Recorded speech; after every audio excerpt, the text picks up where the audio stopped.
Pentagon scientists have finished testing on an early weapon that can make laser plasma balls talk. Stop, or we will be forced to fire upon you. It's called the laser-induced plasma effect, and it's made by the Joint Non-Lethal Weapons Directorate. So what they've done is basically created a laser that can shoot out to a certain distance, and they can pipe in sound waves through it, and actually make human voice sounds and commands. Stop, or we will be forced to fire upon you. Now, where this becomes useful is around an area where you want to keep a perimeter secure. So essentially, you can shoot out this laser, you can then talk to the people on the edge of the perimeter rather than sending troops out there and tell them to get away, or you're going to shoot, or get away, or they're going to use other means to deter them. And that same laser can be used to actually target the individual and create heat through pinpricks, like microscopic pinpricks in their skin, even beneath clothing. It's extremely uncomfortable, and people move out of the way almost immediately. At the same time, the exact same laser is also being used as kind of a never-ending flashbang grenade. It can basically, with a power source, it can constantly create audible effects to deter and confuse and disorient people, just like a flashbang grenade that you would have in your kit, but would only be able to flash once, maybe twice, depending on the design.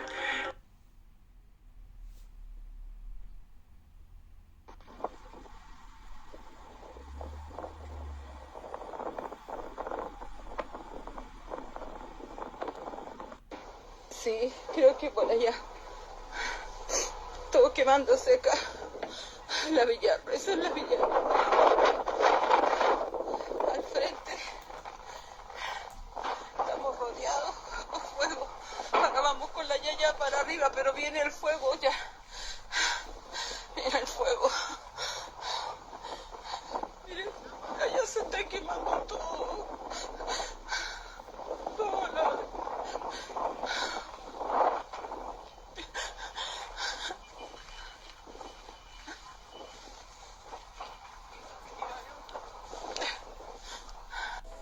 Archives of information have been centralized on computers. The Guardian's archives are only in one place. They're not in libraries all across the nation that people look for.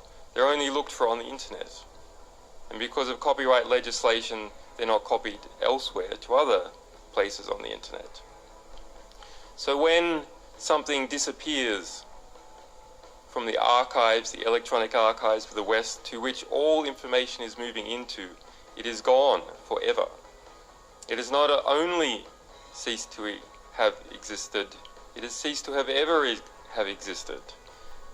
And when you go to those web pages that have been removed from Western papers, you won't see the tail lines. You will just see page not found. You won't see anything in the index at all. We are now approaching the state of Orwell's dictum, perfect dictum, that he who controls the present controls the past.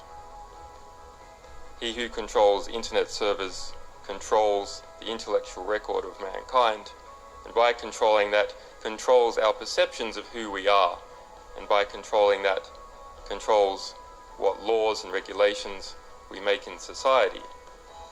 So this is the eclectic history of the United States, and I just read through stuff, but this is really interesting.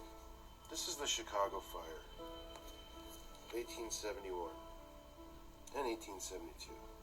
For 2 days, Chicago was burning. Solid masses of stone, iron, and brick, making scarcely more resistance to the fierce heat than the lightest wood buildings. Iron, stone, and brick were just burning like wood. And then again in Boston,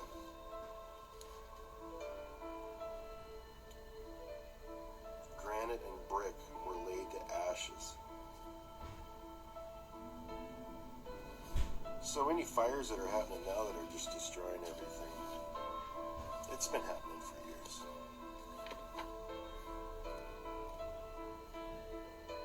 The eclectic history of the United States.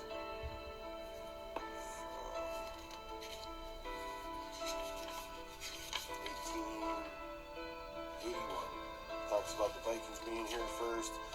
Talks about a civilization that lived in Chicago, the mound builders that were of a different race than the Indians. They had like 5-6 story houses and gardens.